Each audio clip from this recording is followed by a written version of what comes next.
Hey guys, and welcome to your weekly WoW. This week in the news we're going to be going over WoW Insider and Joystick's fate, as unfortunate as it may be. We're also going to be going over some of the Twitter functionality of WoW, and there's also some new pets and mounts being added to the game which we're going to look into. One thing I did quickly want to go over, however, is that at time of recording I'm really not feeling very well. So I really do apologise for any drop in quality, audio, editing or otherwise. It's tough to do these things when you're feeling rough. So yeah, please do forgive me. But putting that aside, I think it's time for us to get into the news. So first in the headlines this week, the well-known and well-loved WoW community site WoW Insider has unfortunately been forced to close its doors after almost 10 years online. It and its parent site Joystick have both been shut down by their parent company AOL after resizing, it would appear. Now, I'm not entirely certain as to the logistics of this, but I must say that it does seem like a big shame. I remember WoW Insider always being there, and it's very strange that it's gone now. There were very many posts of farewell put onto their site, and it's always sad to see something like this happen, you know. There is competition among the various different news outlets for gaming and WoW specifically, but I think it's always bad to see another site go down just because, you know, even if you didn't like that specific site, competition does breed innovation. And I think that the community as a whole will suffer to various degrees due to this. Now, as I mentioned last week, they are also adding Twitter functionality to World of Warcraft. And it seems like you can do quite a few things, including linking screenshots, achievements, and loot that you've gotten. Basically, it's a bragging rights. And as you can see there, I finally managed to get the selfie cam. Took a while, but I managed to finally get it on my girlfriend's player test server account. So we're going to test out here. You don't have direct control over what facial expressions your character makes, they just kind of cycle through them. Press 1 to take a photo, press 2 to leave, you snap your photo and it will be saved to your screenshots folder. Now as you can see here for the Twitter functionality, what we do is we go to interface, and under the social tab you'll notice it's got enable Twitter functionality. You will have to log into your Twitter to do this, by the way, so you won't just be able to tweet straight up, obviously. To tweet, you just type in /share, it will bring up the Twitter menu as you can see here, where you link your screenshot, your achievement, or the item, or if you want, you can just post a tweet. As you can see here, I've taken the most beautiful photo ever of my girlfriend's character, so I'm sure she'll be happy with me for that one. Send your tweet, and it should show up within a few seconds on Twitter, which, you know, if you like this kind of thing, fair enough. It's just a bit of social interaction. As you can see here, it shows up, and yeah, overall, neat little thing. Bit of social interaction. I don't have a problem with it. Not something I really see myself using much, but I don't have too big a problem with it. Traders have also been added to the game. They will sometimes appear at your garrison in place of the other quest givers, and they seem to be selling the ability to make your cooldown items without delays. You notice there it says can make burnish level without the need to rest. This does, however, cost primal spirit, which you can get off this person by trading in some natural resources. And overall, this seems like it's just going to really accelerate our ability to craft our gear. And last but not least this week, 2 different items have been found, one mount and one pet. The mount has been confirmed to be for the Recruit a Friend system, and you can see it up on the screen now. It's a fiery warhorse type thing. It's a flyer and a ground mount. It doesn't appear to be a 2-passenger mount so far as I can tell, which is strange for the Recruit a Friend system. And the pet is very much in the vein of the Half-Steed mount. Basically, you get it from playing Heroes of the Storm. We're not entirely certain as to how you get this achievement, we just know that it's linked to Heroes of the Storm in some way. And judging by the name of it, it's probably a little version of the golems that you see all around the game, the general boss mobs that you see in the game, and also the mobs that are spawned in the Cryptic Mines level. I'm not entirely certain what the name of that level is. So overall, they seem pretty interesting. I mean, I don't have a problem with the sort of cross-promotion between Heroes of the Storm and WoW, considering Heroes of the Storm should be free to play, so it's not like you have to buy another game if you really want that pay. You just hop on and do whatever they want. In Hearthstone, it was win X number of games against a player, so it's probably going to be something very similar. Play X amount of games or get to level XYZ.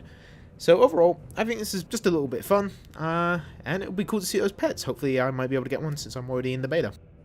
This week on Flying Solo, we're continuing with our Glory of the Ulduar Raider achievement. We're going to be doing the 4 Keeper bosses this week, and it seems a bit better than last week's video in terms of mechanics, so I hope you enjoy it. Right, so to start with, we're going to go over Thorim's meta achievement, Lose Your Illusion, and the whole point of this achievement is that you have to kill Thorim whilst the woman is still present. Now, you'll know when the woman leaves because she'll actually play a little bit of RP, which I'll show you now. These pathetic mortals are harmless, beneath my station. Dispose of them! So, once she's done that, you know that you've failed the achievement and you have to restart. Now, in order to do this achievement, it's really important that you actually kill these guys and then immediately go for the lever. If you wait too long, he'll actually start spawning mobs, and once they spawn in solo, it's really difficult to pull the lever just because they'll keep hitting you and interrupting the cast. So you need to kill those guys and then go straight to the lever on your left.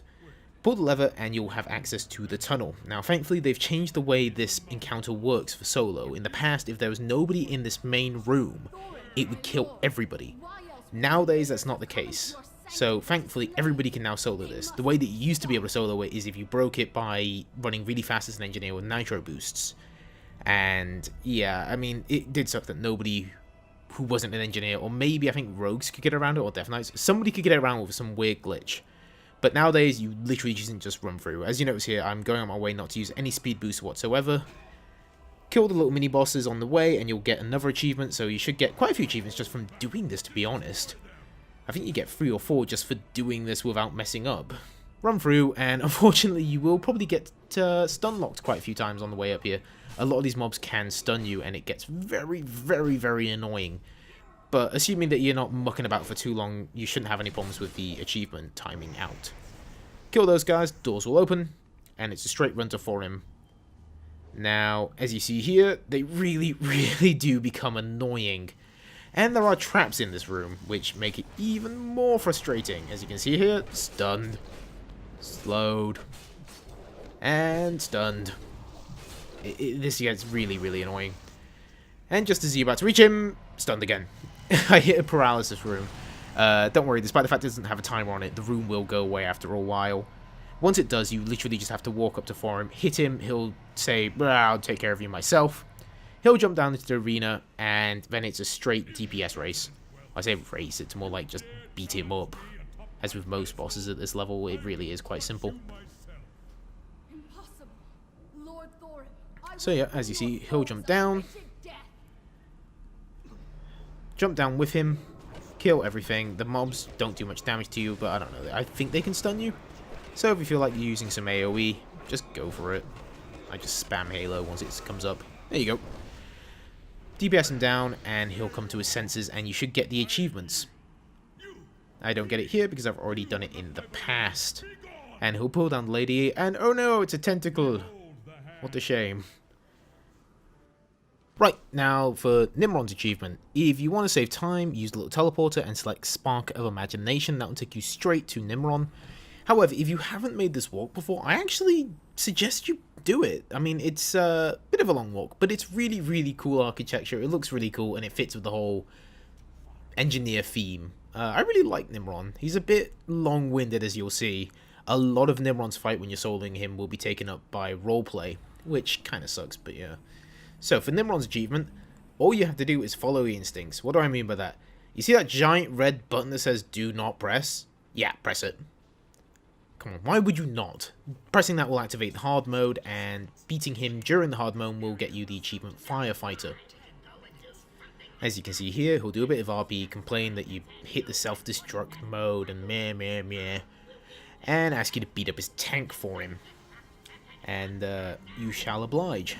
So just beat him up. It's really that simple. Not difficult at all. He barely does any damage to you. Once you've done that, he'll pop out. For some reason the tank will keep taking damage, probably because just all the dots and stuff I've got on it. He'll tell you how he wants to keep testing things, and he'll summon the next wave of the fight. As I said, this fight is really taken up a lot by RP stuff, which is fun to listen to, but a pain to commentate over. So, yeah, this kind of sucks for me, I must say. Sitting here trying to think of things to say, whilst Nimron buggers about. So as you can see, he'll summon the next part of the fight, which is this turret. Don't worry about the fire too much as well. I mean, it does piss all damage, to be perfectly honest. Really doesn't do much to you. So yeah, once this thing becomes targetable, just nuke it down as you would anything else. and we get to see my amazing dot weaving talents yet again. I really need to learn how to play a Shadow Priest properly, but I don't know, I prefer Disc, to be honest. I like healing, I always have done. And I like healing when I don't even have to heal, it's just like, put a bunch of shields on him and go to sleep. Nice and easy. But yeah, he'll thank you for blowing up his inventions yet again. And he'll ask you to test one more thing out before the final phase. As I said, this does kind of suck to commentate over just because it's so long-winded and there's very little to talk about.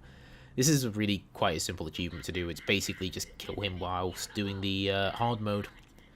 So yeah, once the Calicopter becomes attackable, blow it up with Shadow in my case. Actually, I'm not too sure if you can do this. I assume he takes melee damage, but I'm not entirely certain, to be honest. So if you're a melee class, this could prove to be a bit of an issue for you. Now, there is a secondary achievement that involves blowing up this assault bot with a rocket. And you notice that I actually mark it with the idea of doing this achievement. However, solo, this achievement is kind of a pain, and I will show you why. For one thing, you have to use AoE. Well, you don't have to, but I personally prefer it. The way you killed this boss now, which took me a while to work out actually, is that you have to kill all 3 bits within X amount of time, otherwise they self-repair. So I just use Mindseer, which of course blows up my little robot buddy after a while. So yeah, it really is a matter of monk him down, and I must be annoying so many raiders right now because I'm standing in the middle of the fire, which does piss all damage. However, you will notice one thing in a second, which really sucks. Yeah. Now, I actually killed him there, but he killed me at exactly the same time. What that was is he's got these rockets, which, as you can see, really bloody hurt, even at level 100. So make sure you keep moving and he won't kill you with the rockets. As you can see here, both parts fall down, but the head's still going. That's what I mean by you have to kill all 3 bits. Once you've done that, Nimron will pull out, and you should get your achievements. Again, I don't get the meta achievement because I've already got it in a previous run. He'll do a bit of RP, and as with all the mechanical bosses in Ulduar, I highly recommend deconstructing him if you're an engineer. You know, I got Titan Steel from it, which is worth quite a bit on my server's auction house, to be honest. I mean, you know, why not? You get some free gold from it. You might as well. Right, so next up we have Freya. Now, Freya is fairly simple. Go into the land of FPS drop. Fraps really hates this area, I'm sorry about that.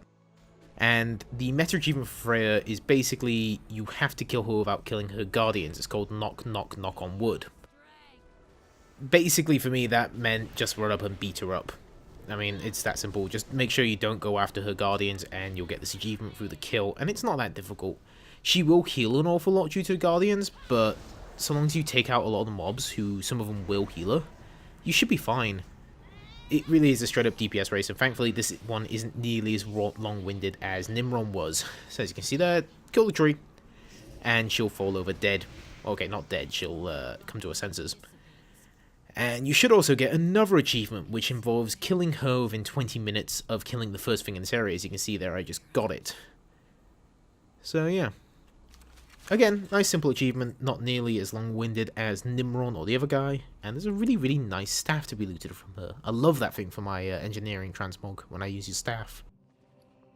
And the next boss we have, last but not least, is Hodir, and his achievement is, you could say this catch was rare. Basically, it involves killing him before he goes to smash the ice catch, as you can see in the corner there. Again, it's a nice simple DPS race. I believe it's something like 3 minutes either from the start of the encounter or from the start of going into his little area. And yeah, I mean, he's really weak. I even get a secondary achievement there for not taking more than 2 stacks of the little frostbite thing. So that's a really, really easy achievement to get. You don't have to worry about that one. He'll do a bit of RP and just go loot the cache.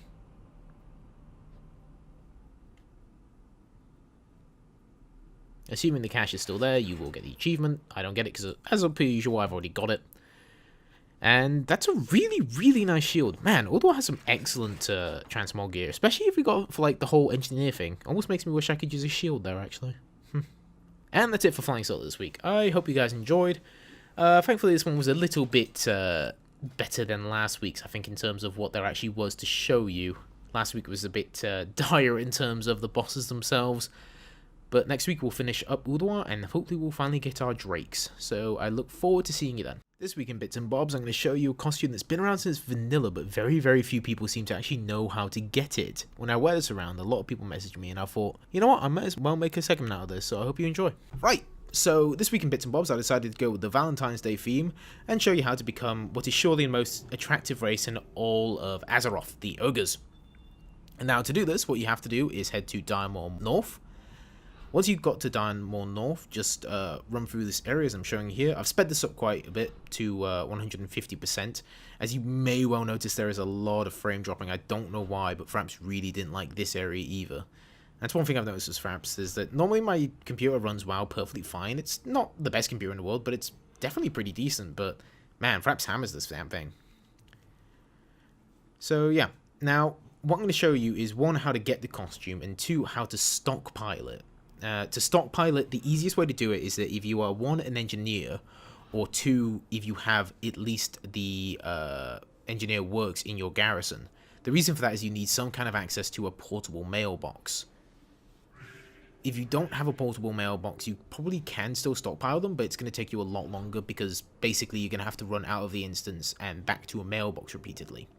Now, the reason we're running up here is that we need to get an item in this basket here called Ogre Tannin. Now, you want to collect as many Ogre Tannin as you want costumes. Each Ogre Tannin is worth 1 costume, and each costume is a 10-minute duration. So, just keep stockpiling them. It takes about 2 minutes, I'd say, to get in, out of the instance, reset, go back in and grab another Tannin. So, you know, it's about a 2-minute round trip. Once you've got all the Tannins, you want to speak to this goblin and do his quest. It's a repeatable quest, so don't worry about it being daily or whatever. And he'll give you the suit. You activate the suit, and there you go. Ogre time! Now, it's pretty damn good. It keeps a weapon as well, so that's actually kind of cool. I like the lightning-wielding ogre of Holy Nova Doom. There's those frame drops again. But as you can see, they're very clearly not silenced, though Fraps is turning this into a slideshow. And yeah, I quite like it. It's got its own little animations, as I showed you at the beginning, its own little talk animations. And I would think you have access to all your spells. However, you do not have access to being able to mount. It works quite a lot like the Jewel Crafting Crystal that I showed in episode 1. So, go back to him and turn in the quest. As you can see, it lets me do it that time because I not got enough one in my inventory. It got consumed when I turned into the ogre. And that fails because I've still got one in my inventory. The way to get around this is to use your portable mailbox, send the suit to yourself, so not to yourself rather, send it to an alt. And it doesn't matter what the alt is because you're probably just going to resend it back to yourself. Just click return when you get to the mailbox on your alt. And you'll be able to just stockpile these things in your mailbox or if you wish on the auction house. Obviously you can only have one in your bank or inventory at a time, but they stay in your mailbox for quite a while, so you'll have time to use them or move them somewhere else. Now, these things, like I mentioned, are not actually soulbound, so you can sell them on the auction house, and on some servers, I think it sells pretty damn well. You know, considering that each Tannin takes, I'd say tops 4 minutes to get. I've seen these things sell for about 250 gold on my server each. So 250 gold in 4 minutes is certainly not bad. An afternoon of grinding these things will probably get you a lot of gold. And as you can see right there, it doesn't break in combat either. Also, if you want to extend the duration of this, what you can do if you've got the Jewel Crafting Crystal is do the Jewel Crafting Crystal on a party member, give them the Ogre buff, and then immediately take it back off them. That will refresh the duration to 5 minutes. So yeah, I hope you guys enjoyed this fun little costume, which I don't see very often. And now it's time for our final segment, story time. I've really been enjoying reading these stories, guys. Keep them coming. Please post in the comments section below with your stories. There will be a new subject matter for the stories this week. I'm going to mention it at the end of this segment, so please keep listening, and I hope you enjoy. Our first story today comes in from Marmo123, and they tell us about how, in typical chick flick drama fashion, they sat down with Noodles, crying about finals and having to study Shakespeare along with other psyche damaging subjects such as chemistry. They logged into WoW and in their own sad state got jealous at all the people who had WoD since they could only afford Mr. Pandaria at the time. Apparently the teenage hormones kicked in and they started whining about how life is unfair. Thankfully, they did then get an email from their school telling them that finals had actually been postponed until after the winter break due to severe weather, so they kicked back and played on an old TBC private server. Unfortunately, now the break is over and they have to get back to work. And finally, they did manage to get Warlords of Draenor, but due to, in their own terms, being a smart ass, they didn't realize that they had to buy the game time as well. So that kind of sucks, and it does remind me of my Cataclysm launch. I couldn't afford the game at the time, and also I had to kind of put WoW aside for a few months so I could study for my A-level finals, which didn't work out very well anyway. So no, I do feel that pain, and also, trust me, chemistry is psyche damaging. I'm only just realizing that now in my 3rd year of a degree, so though granted that could just be because I'm awful at it. Our next story comes in from the Antisocial Goblin, which is an awesome name, I like that name. One, I can read it, so that's good. So, he tells us how he remembers the huge lag in queue times, and he's playing on a really high populated realm. Him and some guildies were cursing and trying to get in since finally a few hours of waiting, they finally managed to get past the queue, and they disconnected. After a few more hours, he managed to get in and play with his girlfriend. They do some of the quests to get to Frostfire Rage, and then the most annoying thing happened. His girlfriend apparently fell through the floor and just kept flying under the air. She didn't die, so she couldn't just res, and she couldn't do anything. They relogged and tried all the other obvious methods, but nothing worked. She couldn't do anything. He kept leveling, feeling really bad for her, but after 7 days with no contact from the GMs, because, you know, Warlords of Draenor launch event, the GMs were so busy, they finally had the bright idea of using a Warlock to summon her out, and it worked. But, oh man, that had to suck. Just 7 days of the launch event, not being able to do anything. Jeez, I do feel for her. So, yeah, apparently she was very, very happy when she managed to get out of that hole, as you would be. I mean, I complained after not being able to play the game properly for a day, I was so excited. 7 days, man, that sucks. I feels for you, dude. And our final story of the week comes in from Synapsinfic8762. I'm really bad at these names. Why can't you all be like Antisocial Goblin? Have names that I can read. So anyway, he tells me about the Warlords of Draenor launch day event for him. He decided to play with a friend that he'd been playing WoW with for 7 years now. They were really excited about the new expansion that they got all set up in a really awesome sounding way. They had a fridge full of junk food, Coke and Red Bull. Their living room was covered in cables with the PC and TV sound systems and lights. Just sounds like a really cool LAN. Apparently they both got into a huge fight with their girlfriends because they didn't have time for them on that special night. That's what you do what I did. Convert them into playing WoW. Brilliant plan. Works every time. In my experience. Which is once. Anyway, so they prepared everything. Finally do some daily quests without turning them in for that extra XP boost. And boom. Hypop servers. Crash everything. Apparently, the Hypop servers crashed as hard as Draenor when it became Outland. They were not able to access the game until 3 AM and didn't get into Great Draenor until 4 AM. It was horrible, apparently. Impossible to click quest givers, quest mobs did not spawn fast enough, and the ping was over 899. They played together until 12 o'clock and finally got to level 92.5, apparently. Though, long story short, they had one of the funniest nights of their lives, and that's why I love LANs. That kind of thing just sounds fun to me. I need to get a LAN together at one point. It really does sound like a good fun. Now remember, the game time will be given away next week, so I want you to all get your stories in this week. Now, for this week, I want you to submit stories about your first time with World of Warcraft. What got you into the game? Was it a friend introducing you? Did you find it online? Videos on YouTube? But yeah, just tell me your stories about how you got into this game, and I'll tell my own next week as well.